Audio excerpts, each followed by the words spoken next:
Hello everyone, this is Sakshi Bhajan. Today's our topic is speciation from the code H1063 evolutionary biology. जब हम बात करते हैं speciation की तो पहले हमें पता होना चाहिए स्पीसीज़ क्या होता है. तो स्पीसीज़ जो होते हैं that is an interbreeding population जो एक दूसरे से क्या होगा रिप्रोडक्टिवली आइसोलेटेड होती हैं बाकी सारे जितने पॉपुलेशन हैं उनसे.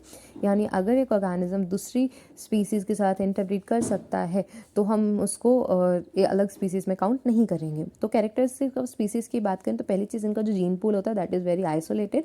उसके अलावा सारी स्पीसीज़ जो होती हैं वो एक सर्टेन इकोलॉजिकल नाइक को फॉलो में फिल होती हैं. उसके अलावा बाकी जो स्पीसीज़ हैं वो उसको यूटिलाइज यूजुअली नहीं करती हैं. उसके अलावा सारी स्पीसीज़ जो होती हैं वो अपने एनवायरनमेंट में अडेप्ट करने के लिए कंटिन्यूसली चेंज होती रहती हैं. उसके अलावा जो सारी स्पीसीज़ होती हैं they have a particular constellation जिनके पास एक सर्टेन मैकेनिज्म होते हैं जो बाकी जीन से एक्सचेंज होने में हेल्प करते हैं. यानी यहाँ पे जीन एक्सचेंज नहीं देखने को मिलता है दो स्पीसीज़ के बीच में. सारी स्पीसीज़ जो होती हैं उनके अंदर कैपेसिटी होती है कि न्यू स्पीसीज़ फॉर्म कर सकती हैं डिपेंडिंग ऑन कि हमारे पास जोग्राफिकल और स्पेसियल आइसोलेशन वहाँ पर हो.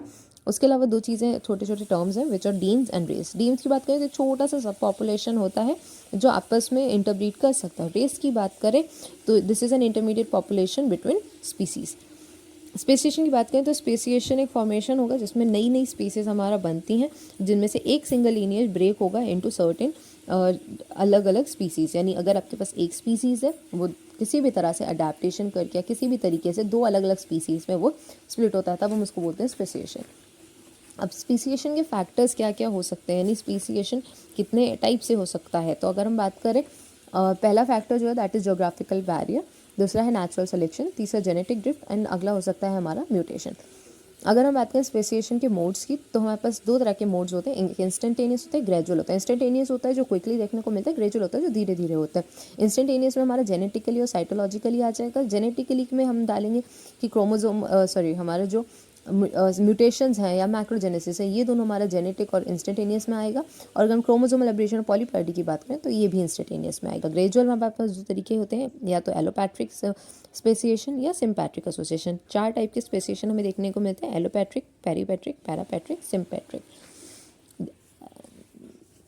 सो ये हमारे चार टाइप का स्पेसिएशन है. अगर यहाँ पे हम बात करें एलोपैट्रिक स्पेसिएशन की तो जो एलोपैट्रिक स्पेसिएशन है इसमें क्या होता है कि हमारे पास एक सर्टेन पॉपुलेशन होती है और इनके बीच में हो सकता है कि कोई जोग्राफिकल बैरियर आ गया. किसी भी तरीके से हम इन दोनों को सेपरेट कर देते हैं वाया सर्टेन फैक्टर्स. जब जैसे ही हम देखने को मिलेगा कि ये डिवाइड हो चुके हैं आफ्टर सर्टेन ड्यूरेशन ये दोनों स्पीसीज़ अपने आप से रिप्रोडक्टिवली आइसोलेट हो जाएंगी और अलग ही स्पीसीज़ का फॉर्म करेंगी.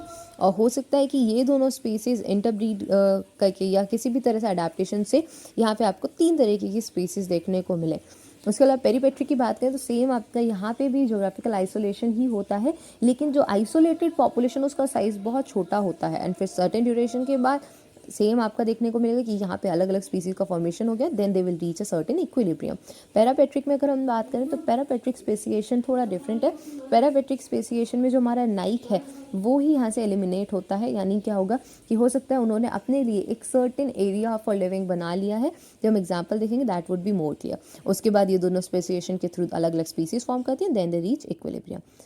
सिम्पैट्रिक की बात करें तो सिम्पैट्रिक में सेम जोग्राफिकल नाइक में रहते हुए ये दोनों अलग अलग कैरेक्टरिस्टिक शो करती हैं और अलग अलग स्पीसीज़ का फॉर्मेशन करती हैं. फिर थोड़े टाइम बाद अगर देखेंगे तो लास्ट में जाके यहाँ पे भी इक्विलिब्रियम देखने को मिलेगा. तो एलोपैट्रिक स्पेसिएशन की बात करें तो एलोपैट्रिक स्पेसिएशन वो स्पेसिएशन है जिसमें जो स्पीसीज़ हैं वो दो अलग अलग ग्रुप्स में सेपरेट हो जाती हैं जब उन्हें हम आइसोलेट कर देते हैं एक दूसरे से.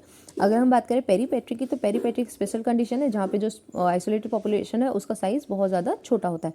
पैरापेट्रिक की बात करें तो इस स्पेसिएशन के अंदर एक स्पीसीज़ जो है वो जोग्राफिकल एरिया में स्प्रेड आउट हो जाती है और सिर्फ जो लोकल स्पीसीज़ होते हैं उनसे रिप्रोड्यूस करती है. सिम्पैट्रिक स्पेसिएशन की बात करें तो सिम्पैट्रिक स्पेसिएशन के अंदर जो पॉपुलेशन है वो बिना किसी जोग्राफिकल बैरियर की ही स्पेसिएशन शो करती है.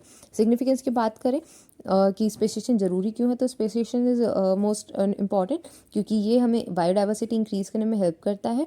उसके अलावा अगर हम बात करें तो स्पेसिएशन है सर्वाइवल में भी हेल्प करेगा during unfavourable conditions. Biodiversity pattern जो हमें देखने को मिलते हैं आजकल वो सारे स्पेसिएशन की वजह से ही होते हैं. इसी की वजह से न्यू डाइवर्सिटी आती है.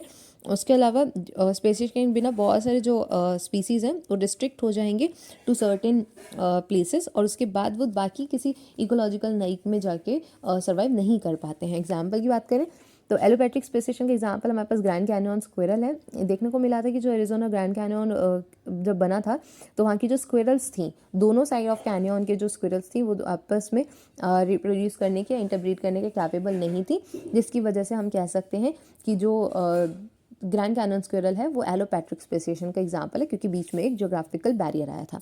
उसके अलावा पेरीपेट्रिक की बात करें तो लंदन अंडरग्राउंड मस्कीटो, यहाँ पे भी ज्योग्राफिकल बैरियर आएगा, but that geographical barrier is very small in size, जिसकी वजह से हमने इसको पेरीपेट्रिक में डाला है। तो यहाँ पे देखने को मिला था कि अंडरग्राउंड विच इज़ जो लंदन में अंडरग्राउंड वेज होते हैं, पाथवेज होते हैं, वहाँ पे बहुत छोटा सा एरिया है, लेकिन स्टिल जो दोनों जगह मस्कीटोज पाए जा रहे थे, एक अंडरग्राउंड और एक अबव द ग्राउंड, वो दोनों आपस में इंटरब्रीड नहीं कर पा रहे थे और उनकी जो कैरेक्टरिस्टिक थी वो भी अलग थी। जैसे कि जो आपके एंसेस्टर्स थे वो हाइबरनेट करते थे विंटर में, और जो न्यू स्पीसीज फॉर्म हुई वो through out the year breed करते थे। पैरापैट्रिक स्पेसिस की बात करें तो इसके अंदर टैनिनीज केव सैलेमेंडर आता है, जो क्या करता है, जो ड्वेलिंग करके अपने लिए केव्स बनाता है, और केव अगर वो बना रहा है इसका मतलब अपना जोग्राफिकल नाइके को एक्सपेंड कर रहा है।